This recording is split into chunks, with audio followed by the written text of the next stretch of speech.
Phones down. Phones down.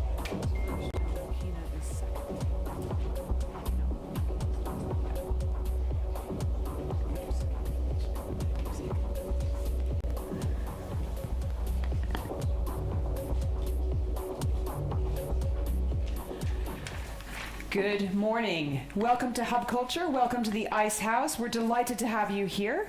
We're absolutely delighted to have 5 climate activists for you here. They're each going to give a statement, just in this order. I'm going to announce their names.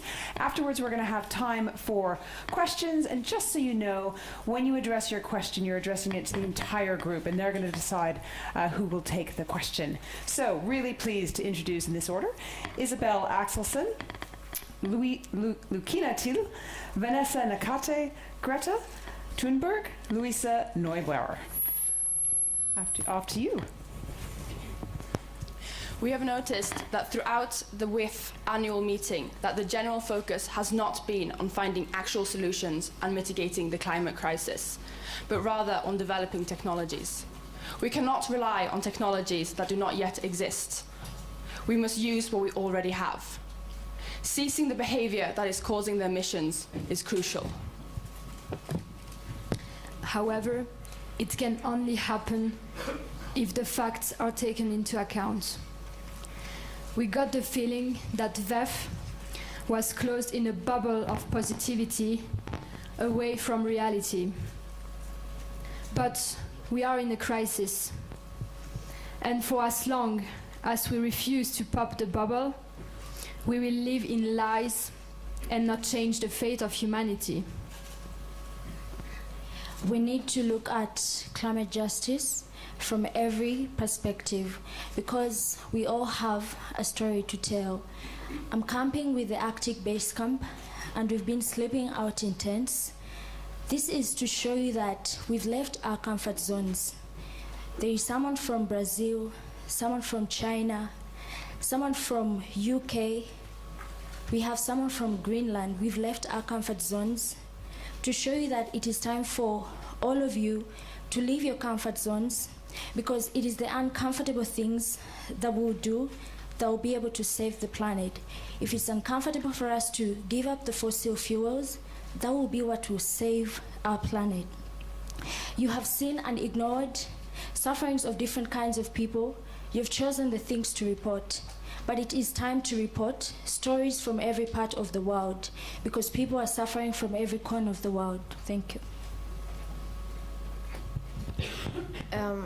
And we must remember that as long as we do not treat this crisis as a crisis, and as long as the facts and the science are being left completely ignored, then we will not be able to solve this crisis. We need to understand the urgency of the situation, and we need to see this from a holistic point of view.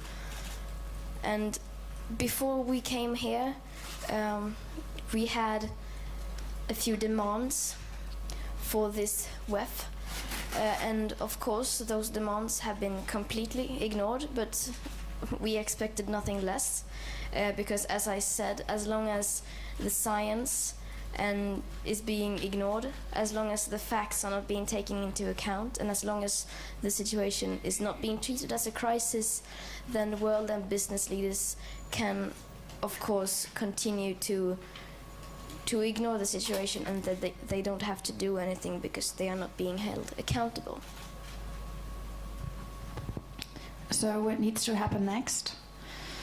We noticed that at the WEF there seems a general optimism about the situation and about an obvious discourse change, which is nice. As we hear, this is the first time the WEF has been focusing on the climate in such intensity. This is of course good, but we never striked for discourse change. From the first day onwards, we striked for actual climate action. So here at the WEF, we see and hear a lot of nice words and a lot of big speeches.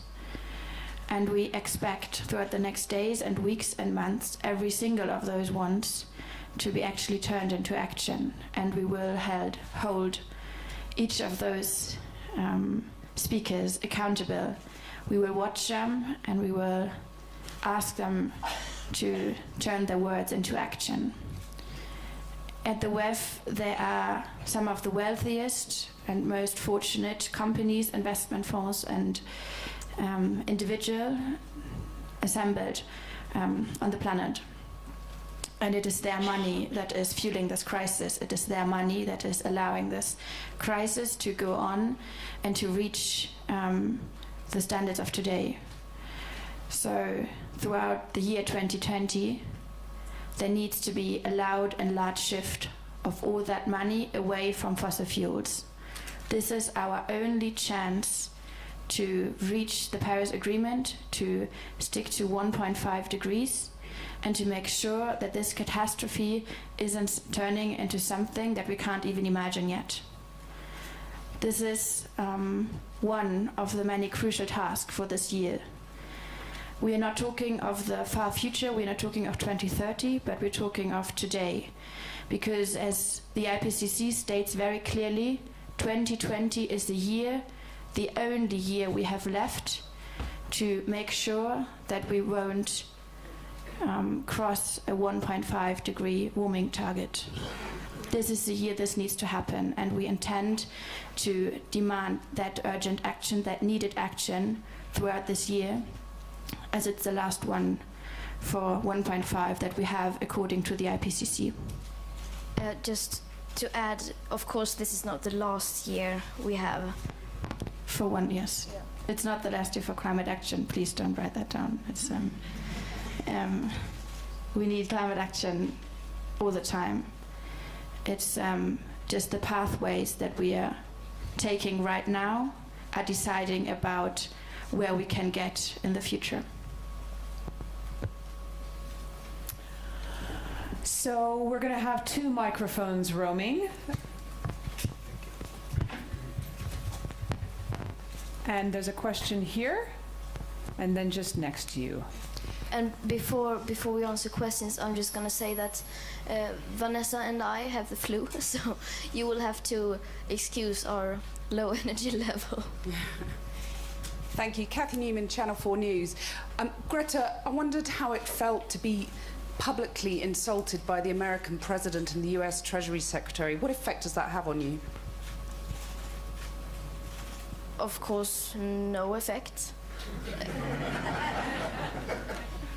We are being criticized like that all the time, and of course, if we would care about that, then we wouldn't be able to do what we do.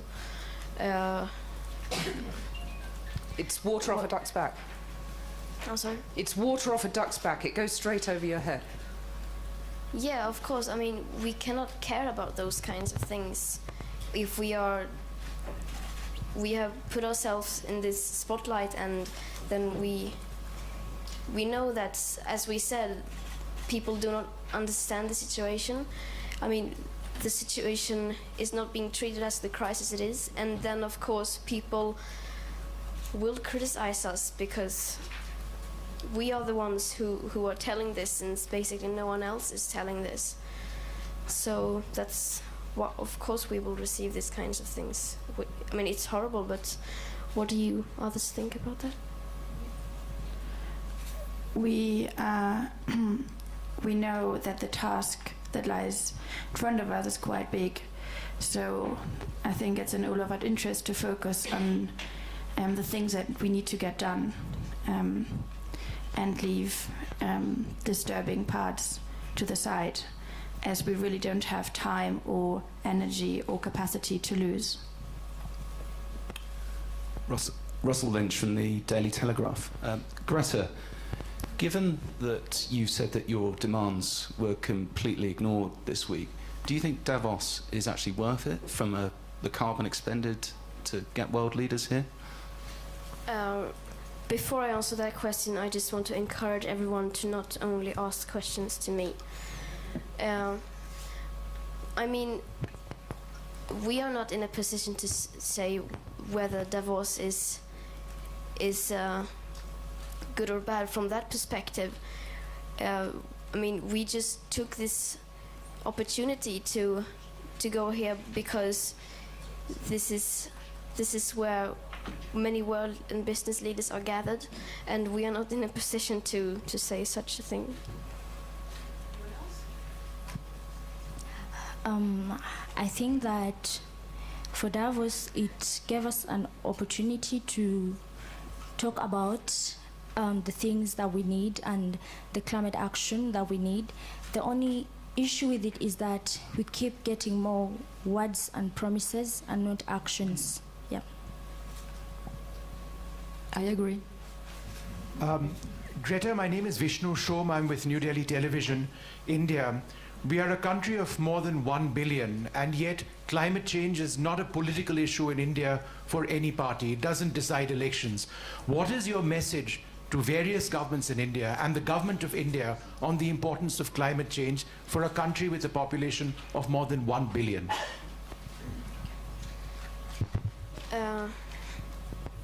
Of course, my message to India is the same as to every other country, as I don't focus on specific countries. I haven't done before. Just that we need to listen to the science, and we need to treat this crisis like the crisis it is. And I'm gonna hand over the mic to the others because I've already spoken so much, and I think the others should also have a chance to say something.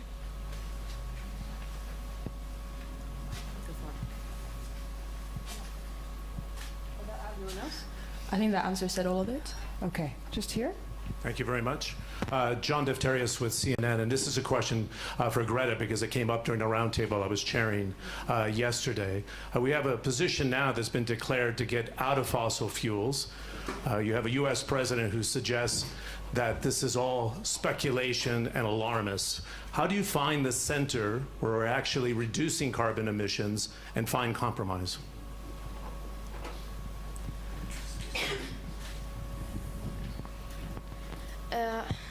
I mean, can I hand over that question? Because I'd love to have you address it because it came up during the roundtable. So we have, it's great that you've identified an opportunity here to get the world's attention. So you have a U.S. president that's not part of the Paris Agreement. How do you take this Davos community and advance it where we see carbon reduction? Carbon emissions rose in 2019. So how do we actually go to solutions at this stage? Thanks. I think anyone can answer that question. Yeah, You've spoken enough. I think you want the other folks to have a word.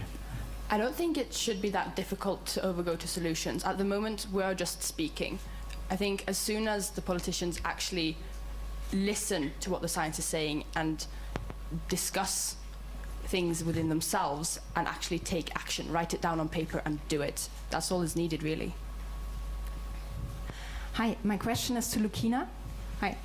We briefly met last year in Lausanne, and you co-organized the SMILE Summit. And I was just wondering, the next SMILE Summit will be held in Turin, right? And I'm just wondering, when will it be held, and what will your role in it? What will be your role? The dates are not fixed yet, so it's still being worked out.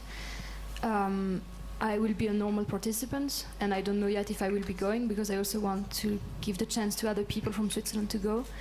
I will, of course, help the people organizing if I can give some tips to how to deal with those situations. But I don't have a special role there.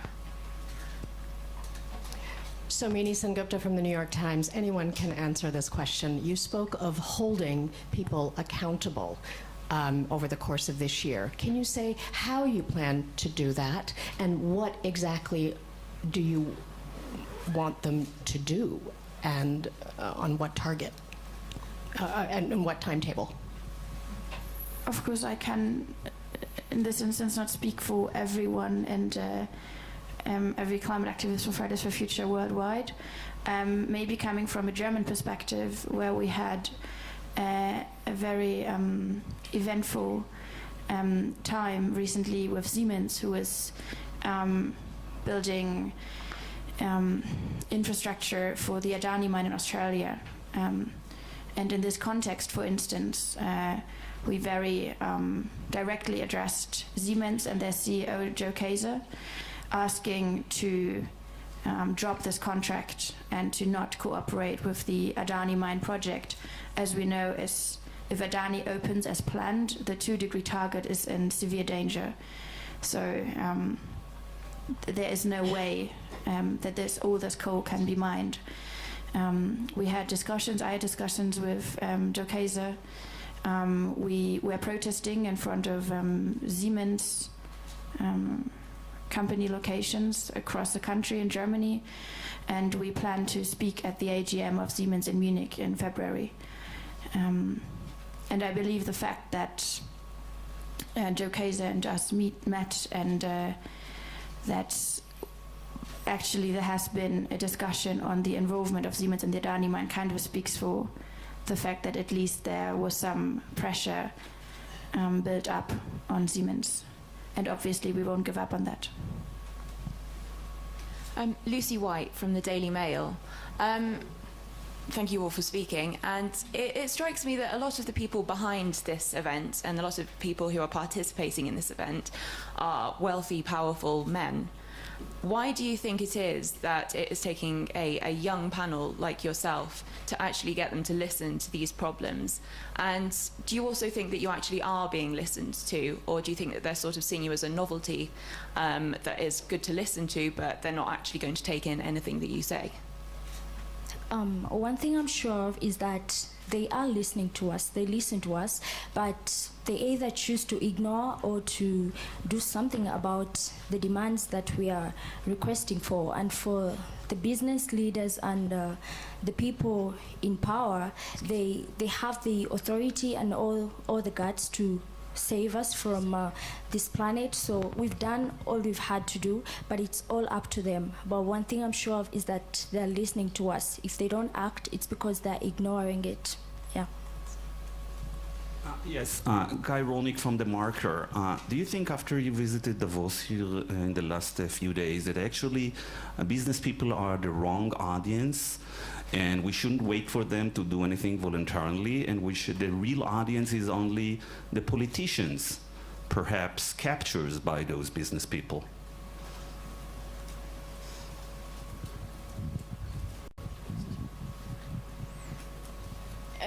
Of course, this is the right audience. Everyone is the right audience since I mean, both the finance, the business sector, and the political sector. Of course, everyone needs to do something. So everyone is the right audience. We shouldn't be focusing about which sector is most responsible, which sector has to do most, because we need to push from every direction, and this change needs to come from every direction. Yeah. And maybe to add to that, as Greenpeace has recently, this week actually published, since the Paris Agreement was signed, there was far more than $1 trillion invested in new fossil-free projects. So obviously there needs to be changes within the money flows, within the ways that projects are insured, the way that companies invest or divest. So as we address everyone, I think Davos is a good place to come as a climate activist. Mandeep Rai from the Values Compass. I think it's great that you're here and representing. I think it's really interesting that you're all female. I do think that we're talking about a long-term solution and a long-term problem, and politicians are generally only looking at the short term and getting elected again. So given that's the case, how can we help you? How can we also, men and others, get a position at the table so that we can support you? What would you like? I think the media needs to start reporting about the crisis and the climate more than they are reporting about us as people. At the moment, there is an insane focus on climate activists and on people, and they are not speaking about carbon budgets. They are not speaking about the facts. The media really needs to start reporting what is needed to be done, not only sensational headlines. And also, if I can just add to that, report about the very facts. And when people will see the very facts, they will more focus on the long term and see that short term, what they want to do on the short term maybe needs to be put in a different perspective compared to what will happen in the long term, I guess. where I come from in Uganda, that's in Africa, most people believe what they watch on the media. So it's really helpful if you try and report the disasters that happen as a result of the climate crisis, and try as much as possible to relate them to climate change, because it is really hard educating an entire country or an entire continent by ourselves as activists. So media reaches are wider, and so with that you can help us try to report the crisis and the solutions that we offer. Yeah. Hadass Gold, also with CNN. I'm sure this week you've met with a lot of interesting and powerful people. Could you by chance name names and tell us who you've met with, what they may have promised to you, and if what they have talked to you about? It would be very interesting to hear, because a lot of people here have been enamored, as you said, by you as people. So maybe it would be helpful for all of us to know who you've talked to and what they've said to you, and that will help hold them to account. We don't want to focus on individuals. I mean, everybody has a responsibility to solve the climate crisis, and some people of course have more responsibility than others, but we don't want to point out at individuals. Of course we have met many people that have a lot of responsibility resting on their shoulders, but we don't see it as our place to point them out. Excuse me, did you meet with, just so we can have a guidance, any hydrocarbon producers, oil, gas producers, or were they receptive to your message? Did any of the five of you get a chance to actually meet with any of the energy leaders here at Davos? Were they receptive to your messages that urgent action is needed? I think they answered the question.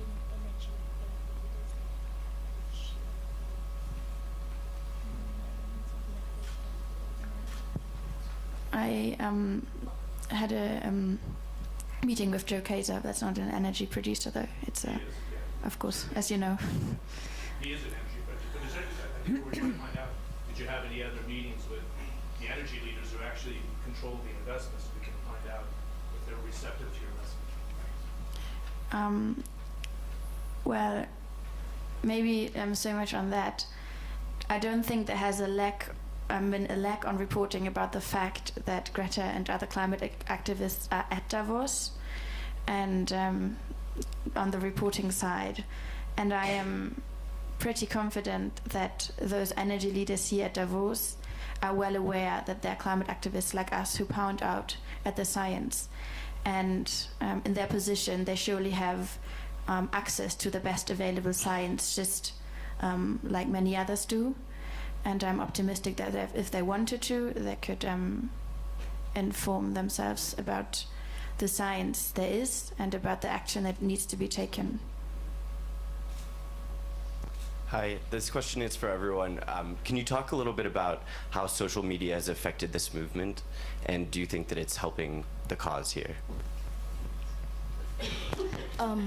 Personally, it has been helpful for me because of social media, my activism has been able to spread across Uganda and Africa and impacted some people to join the climate activism. So it has been good for me.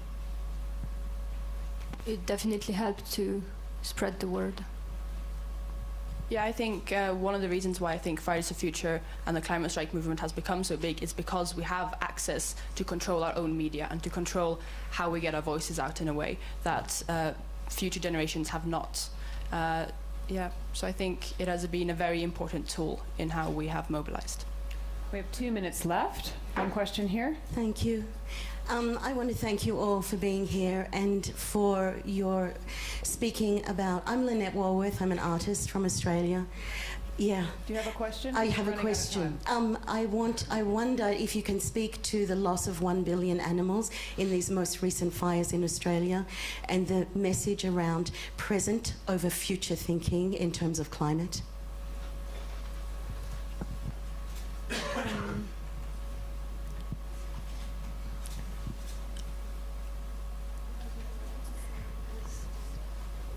About that, it is really sad that we've lost millions of animals, especially in the Australian fires. But it's also important to note that in Africa, we've really had crazy floods as a result of extreme weather conditions, and these have killed millions of animals as well. It's just that media is kind of biased, so you choose what to report. So it's really sad that we've lost millions of animals from various parts of the world, but not just animals, even people are dying. So we really need to do something to stop this. It's a massacre. And maybe the one lesson from those fires across the globe, not just Australia, but African countries, South America, there's one lesson, and it's really about don't wait for the apocalypse to come. People often say, well, when the crisis emerges, when it's right in front of our doorstep, then we will act. Well, you look around and the crisis is there. Our house is literally on fire, and what we see are continued investments in fossil fuels, continued leaders who ignore the facts. We see climate ignorance going on. We see maybe less climate denial, but we see more climate action denial. So I think this should, really be a warning for us that despite all the losses, there has never been a point in waiting for the crisis to actually come up, because it is here now, and it's our job, and especially a job of media, to wake up to this and to pre-report on that. Last question just here. Benedikt van Imhoff, German press agency, DPR. You were mentioning Mr. Kayser already, and now he has claimed that you're refusing a cooperation, and the more you refuse yourself, you would forfeit your moral claim to criticize. What would you answer him, Ms. Neubauer, or any other, of course? Thank you. You mean about the seat on the board of Siemens? Well, in total, yes. He was claiming that you just maybe also the seat on the board and every other thing, that you would only be criticizing but not cooperating.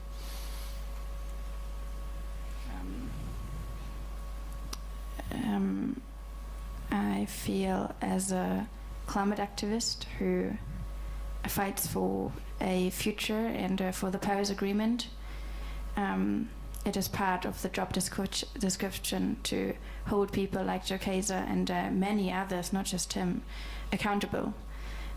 His job would be to act responsibly, as responsible as he can. And he knows that. We had a very good discussion here at Davos, so I think the dialogue is still going on, and will continue. At the same time, we urge all investors or companies that are currently responsible for making fossil fuel projects happening to realize what their responsibility is right now. And our message to Joe Kayser is the same as to all other CEOs and investors in those projects. If you add up all the contracts that have been signed by today on fossil fuel projects, we will be far beyond 2 degrees. So some of those contracts, if not all of them, they will have to be cancelled if we want to actually do something about Paris. This is not a radical demand, this is a rational demand. This is what he knows by now, and I'm sure he tells his colleagues. Thank you very much. I think that's all for now. That's all for now, but there'll be more chance for you to ask questions down at Postplatz. Okay? No, that's it. We're gonna let them leave and get ready for the march. Okay? Sorry? You got your stuff out here.